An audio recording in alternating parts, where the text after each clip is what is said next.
High-grade Universal Century Rozen Zulu. Hey, what's up again everybody? It's Robert184, 2Rs2Bs, gundam.tk, and my review of the HGUC Rozen Zulu is all over except for the verdict. So here's some thoughts for the good and bad things that I picked out for this kit, and of course I'd love to hear your opinions and your final verdict with a comment down below about this HGUC monster. So on to the negatives that I could think of, and of course, please only listen to the ones that might apply to the way that you like to buy and collect. First of all, for 2,800 yen, this kit is going to come across as a little bit pricey, especially when you consider the old days of high-grade plates with just an ABC and a set of polycaps. Definitely done, but definitely HGUC fans of the unicorn variety don't seem to mind it. But it's the kind of thing here where you can see it with an action base. With the age kits, how many of them came with an action base included? It's the kind of thing that it's very easy to get spoiled with. It's a little bit unfortunate here that it's not going to come with a custom action base, considering that it's going to come and give you a whole bunch of ones over here for the Incom and their stands. And speaking of the stands, there's a lot of promise there, but unfortunately, there's just not going to be enough of them overall, it seems.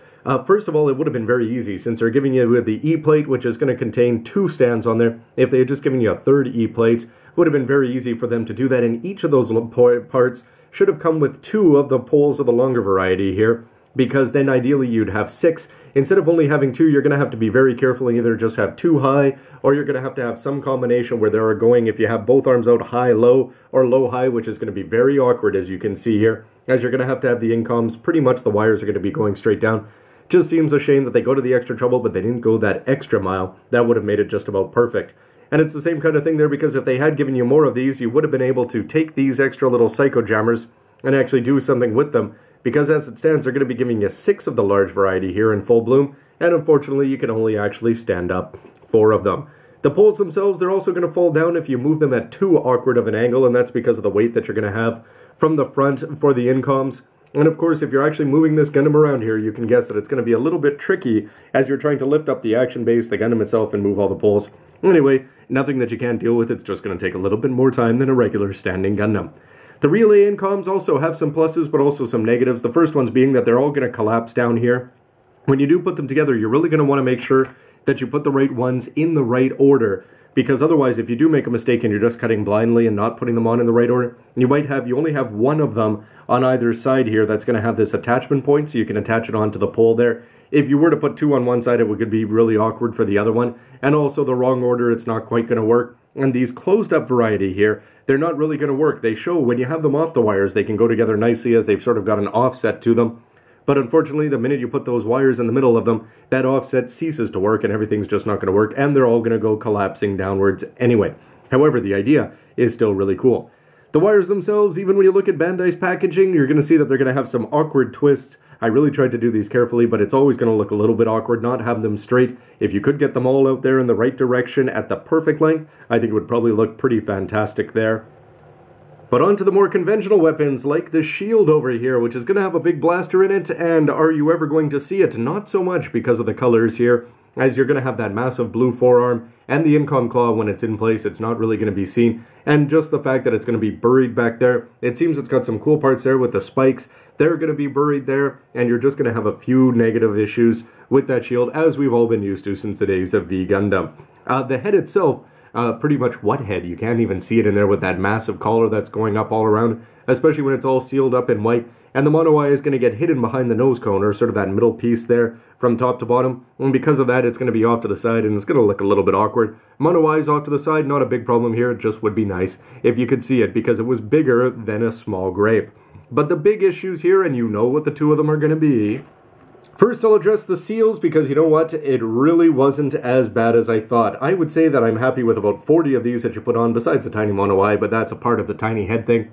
The big issue is just going to be the ones up here on the neck. They're going to be trying to be on the front and on the sides, and just when you try to be in 2 places as a seal, and you've got them bent all over the place, even with the tiny little perforations for the corners, they're not going to go there, and they're just going to end up looking ugly, and since that's where your eye is going to go, right to the focal point where you should see the head, it's just unfortunate. It's also going to be popping up here for the chest part, but otherwise, I'd say that 39 or so of these seals are all going to go on really, really well. Take your time, use your tweezers properly, but Bandai did a very good job here with the forums getting them in. So even though I would have said at the beginning that this was a big issue, having put it together, I'd say it really wasn't so bad. However, the biggest issue, and I have to wonder, is there a worst Gundam plastic model out there in terms of the coloring? When you look at the box, it's 2 tones of pink.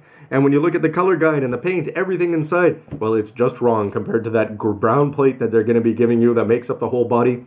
When you look at it by itself, doesn't look that bad. It's just when you look at the promo art all over the place and the one painted by a pro, that kit looks fantastic. This one, because of the deficiency of whatever plastic they decided to inject, is just gonna look okay.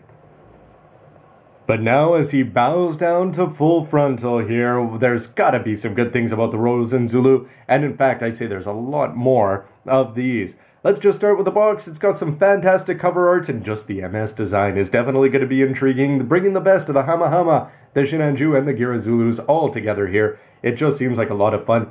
The plates themselves, when you take them all out, outside of that color mishap, outside, they're going to be fantastic. I mean, anytime you're going to be getting 2 plates, yes, 3 would be ideal, and if they had the right amount of poles on them, they would be great, but instead you're just getting them, and it's fantastic for the play value that's going to be offered with them. And it's even strange, though, that we're going to have some clear poly caps there on the inside. The build itself is going to be tons of fun putting together. The waist section is going to be very simple, chest very intriguing here, and it's going to allow this whole bowing down kind of motion there. The legs, simple but effective. Shoulders, same thing, but it's going to be the arms and the incoms. That's where you're going to have a lot of fun putting it all together here. Very simple and yet very effective there with the 3 large pieces for the forearms. And like I said, I wasn't happy with the seals to see how many of them, but when I put them all on there, the majority, the vast majority of them, were just fantastic. When you put them on the shoulders, when you put them on the waist, you put them on the front of the chest, and down on the legs, everything worked out. And so that, if it's going to work out, you don't have to go to the trouble of painting the white parts on, even though you may want to go to the trouble of actually painting it up. In terms of the mobility, I already mentioned that it's got some bad ankles, which is almost necessitating the fact that it's going to want to be up on an action base there. That's not included. But the fact that the ankles can support it when you consider just how small and high-heeled that these actually are is really impressive when you think about how much upper body weight he's got, especially on the back with those massive thrusters there, which are definitely a big plus because they're going to have the ability to send out the cycle parts. Everything's going to look good with the small rose bits inside, and the fact that they're going to be giving you the bonuses. You've got 4 stands to hold them up there in 2 different lengths. They're all going to look good, and they're going to be giving you 6 if you wanted to go use these in a different way or set up some sort of cool stop motion video. You could do a lot of fun things with it. But one of the best things about this just has to be when you're sending out the incoms. This whole design here, yeah, it's not perfect and there's lots of complaints about it. It's ambitious and it's a lot of fun and it works for the most part here. These clear parts, just the little details, the way you attach these 2 clear parts here and the way that you feed in the leads here, bend them down 3mm, everything is going to work great. Yes, you've got to be careful when you're putting them all together, but the fact that you can have that intermediary pole there and attach these on so that it's not just drooping down, everything is going to work better there. And the relay incomes, they give you the options. They're giving you 12 in total. 6 folded up, 6 extended there. Everything's going to work. You could put them all on here, cut these to varying lengths, and you're just going to have a lot of fun options with this. Send out 1, send out 2. I'm really happy with the idea of a 2/3 one there. But whatever style you want to do, you're going to have the freedom to do it. It might almost be nice just picking up your own wire and having 2 of the longer options instead of having to have one be stunted. But in terms of play value, you can guess that this kit, based on the MS looks, the overall coolness about it, and its just overall oomph factor, that this kit is going to be getting an overwhelmingly positive review just for bringing some of the best elements of the Universal Century all together here, doing it up in a cool set of colors. And if Bandai had gotten away with those preventable problems over there, I'd give this no hesitation whatsoever. But the play value, the incoms when they're attached in melee style are a lot of fun. You can have these flying around and the incoms when you send them off with these clear parts. The fact that they go to the trouble to give you all these different options just means that really you can't lose as long as you get past the poor posability in some aspects, and he's just going to look like an absolute beast no matter who he's fighting from your side on your shelves. Which leaves us with future speculation. With the HGUC line, you'd think that it might be slowing down considering that we are coming up to the end of the OVAs, unless they just decide to add on a couple more to the end of this. But how about the Rozen Zulu here? You have to think about the cost. If you go and take a look at the HGUCs of the Unicorn Destroy mode and the Shinanju, it's just going to give you an idea. Now, we know the prices of their master grades, so the Rozen Zulu being pricier than the HGUCs means that its master grade would be very pricey. I think Bandai's going to be taking a crack at this. We've already got the Delta Plus, and we are going to be getting the Jesta. So if we're getting some grunt suits there, could we be getting some more of the unique larger suits here? Because when you look at the overall price average of things like high-grade Gundam Age, and you compare it to the HGUC from Unicorn, these things just cost a lot more, and if Bandai's got some profit margin to be made, you've got to wonder if we could be getting some MGs of this. Or is that just idle speculation? I'd love to see the features that they could build in when they've got this many already worked into the HGUC. But in the end, those are just my opinions, and I'd love to hear yours. What are the good points? What are the bad points about the MS design, its appearances in the anime or in the novels, and anything else you want to mention about the Rozen Zulu and its chances of future model releases? Anyway, would love to hear from you with a comment down below. As always, thanks a lot for watching, and stick around for lots more news, lots more reviews of new kits, and everything in between. Thanks for watching. See ya. Spring has sprung.